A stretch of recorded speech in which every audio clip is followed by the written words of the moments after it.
psychologies, and pathologies of the absolute and relative views of everything. Our ordinary sense of time and space appears closely related to brain consciousness, our sense of time being different in dream or vision, where we're more separate from the physical body.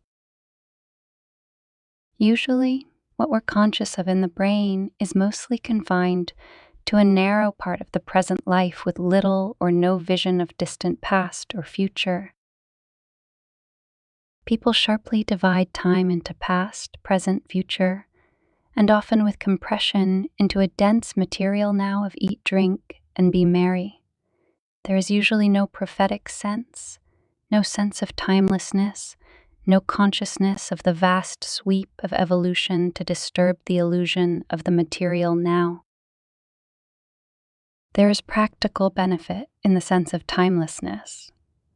For instance, the great majority of things we ordinary time-bound types get angry about are as nothing when viewed from sufficient spiritual altitude. It reminds me of the story of a great soul who repeatedly struck a match only to have it blown out by the wind. His friend noticed his extraordinary calm in the midst of this and asked, "Don't you ever get impatient?" "Why should I?" he answered. "I have eternity in front of me."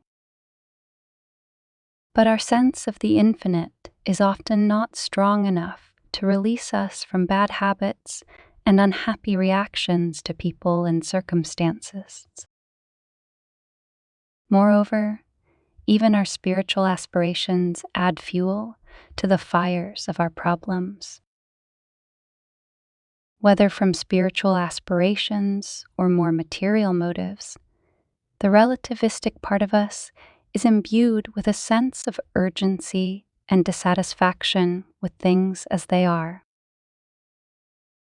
We feel there is no time to lose, but there is or can be, at the same time, a more serene self, undisturbed by unfolding events.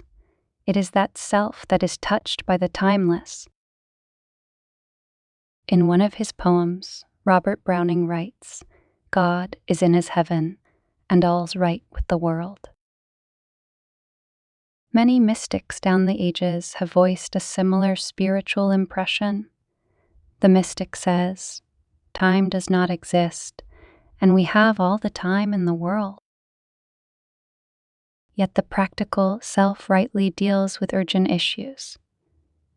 So we have one aspect of truth in timeless terms, and another aspect in the practical relativistic world of time.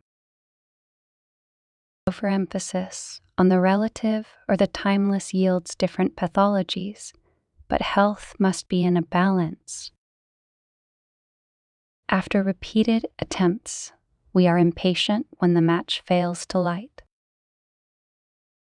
It is because we are not on fire with the realization of the infinite.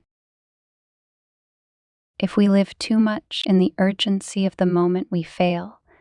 Yet if we are divorced from practical labor and responsibility, we also fail. So it seems we must coordinate heaven and earth, the transcendental and the practical. And so, to strike a golden mean, to act rightly in the world while in continuity with the infinite.